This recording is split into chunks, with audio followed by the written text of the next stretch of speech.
Welcome you all for the UGC lecture series on laser physics. Today, we shall be seeing a variety of many types of lasers. In the earlier lecture, I had been telling you that laser is one of the modern wonders of science and technology.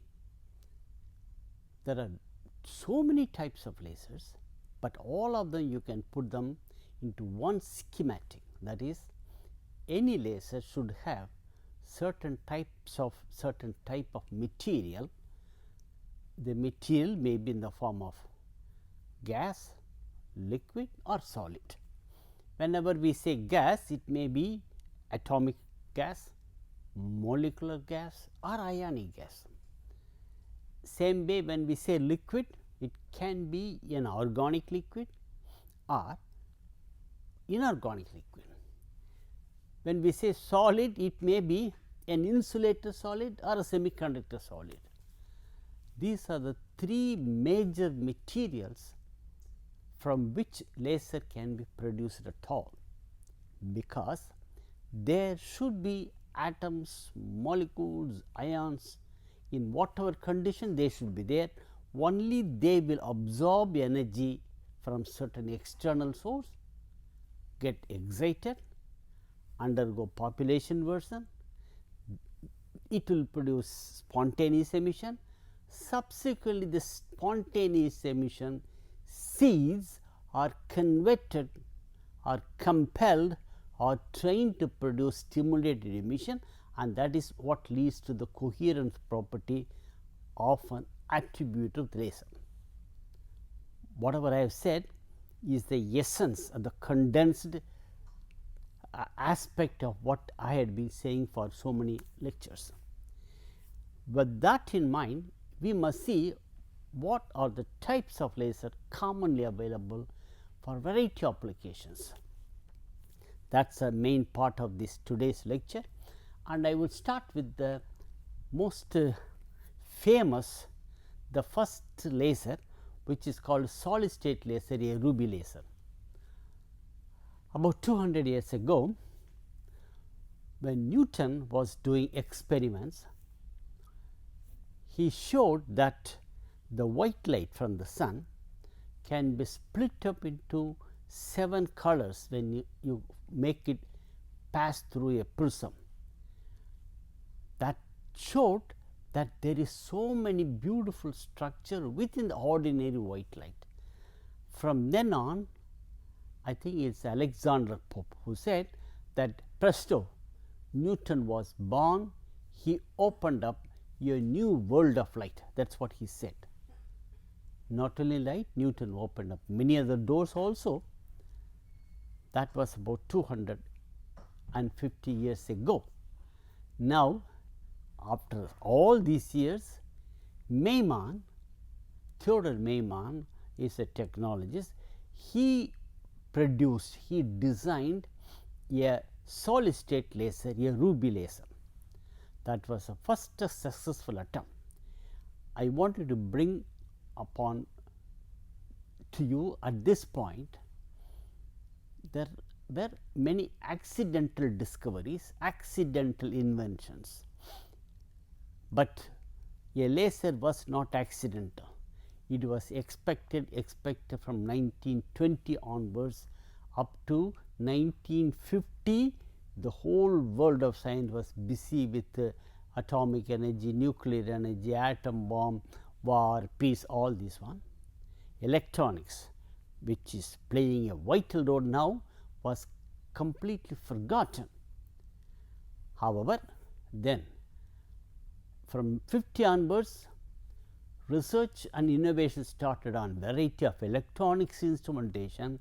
One such electronic instrumentation is a ruby laser, because we call it as an optoelectronic instrument. Maiman started, and the material is a ruby. Ruby is what we call a sapphire. Chemically, it is called aluminum oxide. In this case, it is doped with chromium ion at a very small percentage, 0.05%, which means something like if we have a pot of soup, you add a very little quantity of salt, and that is all what is required. Without the salt, the soup will not be tasty. In the same fashion, without this chromium ion, the aluminum oxide will not be giving that beautiful pink color. Ruby is an expensive gem which ladies love it. What happened? For scientists and technologists like us, that proved to be a very important laser material.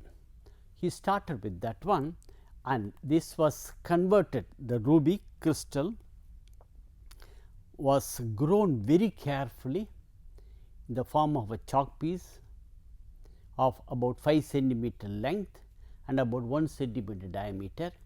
All these cylindrical surfaces were carefully polished, not reflected, they are sketched. On the other hand, the two end surfaces were made really flat and very polished, so that it has a reflection of very high quality. That is the first step. Then it was kept in a chamber. You can see the figure. It was kept in a chamber when water can be flowing. Water can be flowing because this particular ruby laser produces a lot of heat. Now, between water and the ruby rod, there is a helical flash lamp. The helical flash lamp contains xenon lamp at a high pressure, and this is connected to, you can see, a power supply. The power supply is a high voltage, which is about normally about 5 to 10 kV voltage. This kind of high voltage will produce an intense discharge. Such a high voltage required just to produce a discharge in the xenon lamp. Once the discharge has been initiated, so much voltage is not required, it will immediately come down. Few amperes will be flowing through flash lamp. During this process, the flash lamp, it is not a regular continuous lamp, it is a flash lamp, it produces an intense light. Because of the electrical discharge, you will get intense light over a range of wavelength. It has been chosen mostly in the blue and green region. Such a flash lamp is capable of producing population inversion in the ruby material. As I have shown in this one, the polished surfaces, the end surface themselves could act as a resonator mirrors, because light going through, the spontaneous emission light going through will get reflected back and forth, and that itself will produce stimulated emission. Recall earlier I have told you, it is the resonators which are very crucial to bring about stimulated emission, and coherence often attributed to the laser. In this case, you can have a very highly polished end surface acting as a mirror, but it is not sufficient. So, often you will have two mirrors, external mirrors also. Those external mirrors will give additional resonator quality. One mirror, you can say the left side mirror will have 100% reflectivity at red wavelength 694.3 nanometer. At that particular wavelength, this is specially prepared mirror which has 100% reflectivity. This will be on this side. On the other side, on the right hand side, there will be another mirror, but it is partially reflecting, which will be about 90%. Why it is 90%? Why this is 100%? The 100% means all the light which go back and forth will be totally reflecting only in this direction, and this particular mirror with a possibility to let the 10% light out, is the output mirror. It has only 90% reflectivity. If it is 100%, this side also is 100%, what would happen? That light will be going back and forth. You do not get any output. Imagine that you are recruiting 10,000 soldiers for a war in India. Let us say we do that one, and if we keep on training them and training them, never allowing them to go to the war field, what is the use? In a similar fashion, 90% of the photons will be going back and forth, producing more and more stimulated emission.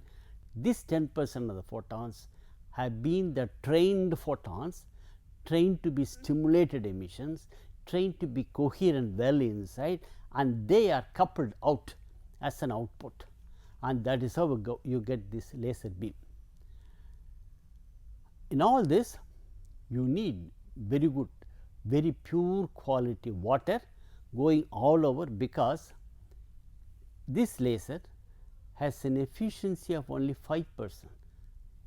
What does it mean? It means whatever, suppose you give 1000 watt of electrical power, you get only 5 watt, even less, 5 watt, or let me say 50 watt of light output power. So, 950 watt of electrical power becomes a waste, and that whatever is wasted is usually converted into heat. Unless you have a proper water cooling system, ruby laser will stop working. Okay. Let us look at the electronic energy level, sorry, it is energy level. We represent the ionic energy level. In this case, the active medium which produces spontaneous emission and stimulated emission is a chromium ion embedded, uniformly spread out in aluminum oxide crystal. This particular ion has the energy level, all these are shown, this is called 4A2 level, that is a ground state energy level. Then it has another energy level, that is 4F2 and 4F1, these are the band of energy levels. When we produce intense light, excite with intense light on this particular material, most of the ions will get excited to 4F1 or 4F2 energy levels, and then from 4F1 they come down to 4F2 by thermal non-radiative collision, non-radiative relaxation. Then from there they all go to another energy level, which are called you can see that E1 and E2 energy, 2 pi 2, all these are, do not worry about them, they are two thin energy levels, straight line, I mean they are all at very, not a band, they are all straight line energy levels. They get transferred to this one again by non-radiative transition. Then under this condition, when the pumping is really hard, you will see a large number of ions are in this level, E1 level. This 2E1 level is called a metastable level. Metastable means it is not stable like the ground state, but it is higher energy state, but it is stable, which means it will have a long lifetime. That is the meaning of metastable state. In fact, what happened is it has a metastable energy level, the energy level of chromium ion in this particular energy level is about 3 millisecond. 3 millisecond is a long time, and it has an advantage and it has one disadvantage. The advantage is you do not have to pump it very fast. With the electronics and the technology available at that time, the pumping rate could not be so high. So, with whatever pumping rate we were able to do in 1960 when it was designed. We were able to produce population inversion because whatever ions relax to E1 levels, they stay there for substantial time. They did not come down immediately. So, there was some kind of bottleneck there. That was a big advantage. From there, they came down, the ions came down to the ground state, producing fluorescence, which you call the emission or a spontaneous emission, and some of the spontaneous emissions will produce stimulated emission. You will get laser action in these two lines R1, R2, 694.3, 692.7, these two, but usually 694.3 it is very strong. Eventually, after some time 692.7 was not competing very well. We were able to get a laser exactly at 694.3 nanometer. This we call it a 3-level laser. What are the 3-level laser? First thing is the ground state, then pumping light, and you have two broad band upper energy levels, or they called pump levels. From the pump levels, they transfer, they relax to metastable state. Laser action starts only from this metastable state, which we simply call as a 2E energy level. This metastable state is called the upper laser level. So, the energy is transferred, the ions are transferred from 2E to 4A2 energy level. During this process only you are able to get a spontaneous emission and stimulated emission. This particular laser is one of the most inefficient laser. First laser, but it is an inefficient laser in terms of energy input and energy output. Not only that, this gave always a pulsed output, because it is a 3-level laser with upper laser level is 2E and the lower laser level is a ground state level. Since the ground state level means it is not possible for next cycle of operation. In contrast to this ruby laser, later we will see neodymium laser, where upper laser level will be somewhere here, lower laser will be somewhere here, and the ground state energy level will be somewhere here, pump level will be here. That means you have got 4 levels: ground state level, pump level, upper laser level, lower laser level. When we have optimum energy separation, pumping capability, emission capability, all these things are put together. Only under that specific condition a medium will be a good quality laser medium, and one such thing is a neodymium laser, which we will see later. Coming back to this one, this ruby laser is a first wonder. It produced a intense laser pulse, the red dot. That was a big achievement. From then on, people came to know how to produce laser from variety of other solid state material. We shall see later more about them. This one is a pulse laser. Now, I would go to the next step. I am just introducing the first type of laser, which is a solid state laser. Next, let us see a liquid laser. The liquid laser, the typical example for a liquid laser is a dye solution laser. The dye is something like a coloring material. See, you see my shirt is very red and this tie is in a different color. All this because of the dye in which the cloth material, cotton material has been kept and properly prepared. So, dye is a coloring material for most of our class, most of your chemical, that plastics or your foodstuff, everything you can see the coloring material. What is important for us, for laser people, is it is a conjugated organic molecule. Whenever we say it is a conjugated organic molecule, one such example I can show you. Yes, one such example is this one.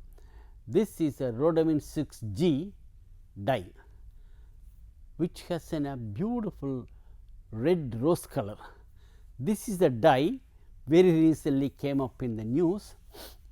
In you must have heard about this cotton candy, beautiful cotton candy, which you will see in the beaches, wherever there is a big occasion, big festival.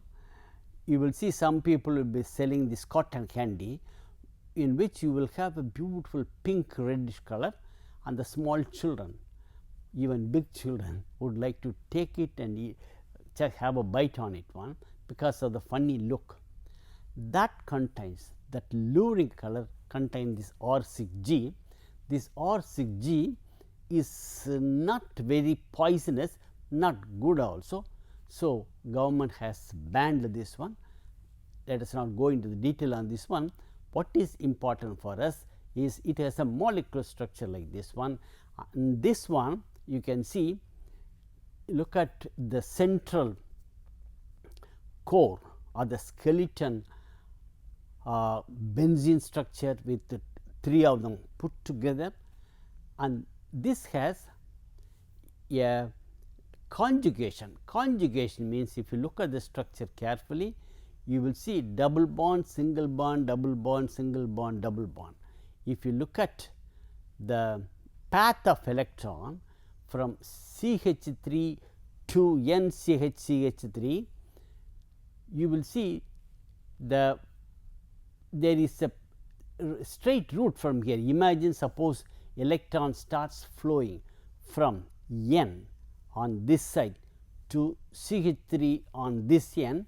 The electron, which we call it a pi electron, can move from N to go to near the CH3 and then go here, go here, go here, and I mean there is a proper channel through which it can reach CH3, which is one on the left top corner.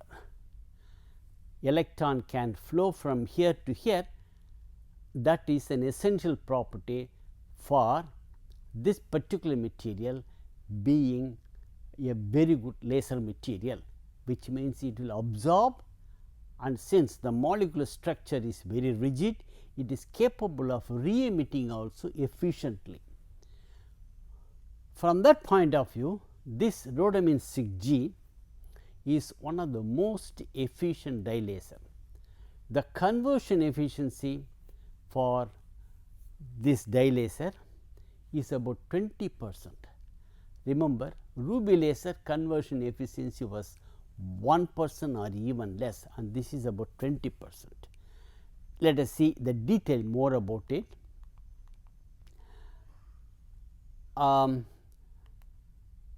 What is being done is, one such dye, rhodamine or coumarin, these are two very famous dyes. Let us focus on coumarin alone. If you take coumarin, or we call it hydroxycoumarin, is a very popular dye that is dissolvable only in few alcohols, like a few solvents like alcohol or benzene or acetone. These are the this particular coumarin dye is not soluble in water.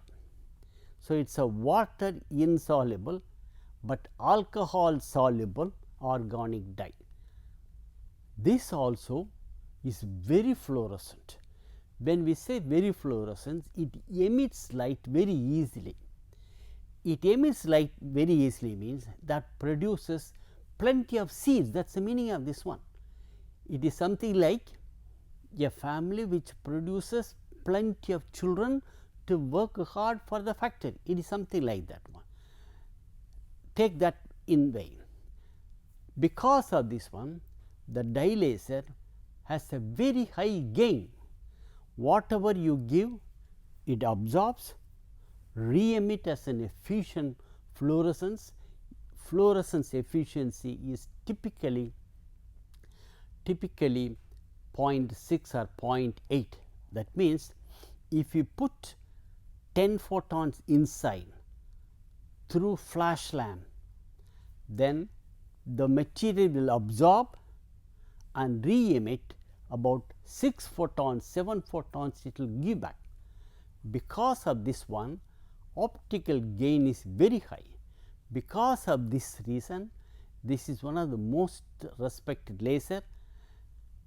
Not only that, these dyes are inexpensive, because you can see when we say rhodamine 6G is used for cotton candy, it should be so inexpensive, it should be few rupees, that is all. 1 gram can be 100 rupees or 200 gram. What we require for laser action is about 20 or 30 milligram, that is all for all our experiments. Not only that, these dye solution lasers are very versatile. When we say very versatile, it can be worked in a pulsed mode or in a CW mode. We said about ruby laser, it has got its certain restriction that it can work only in a pulsed mode, because a 3-level laser, whereas these dye solutions lasers are 4-level lasers. 4-level lasers, because of this one, if we keep on giving energy continuously, it will keep on working, producing laser continuously. Very important thing is, since it is a dye solution, it can be circulated. When it can be circulated, it can pass through a cool chamber, then it will become cool and go back. So, it can keep on going back and forth for days together. In that way, this kind of laser can live for long, work for long, and very efficient.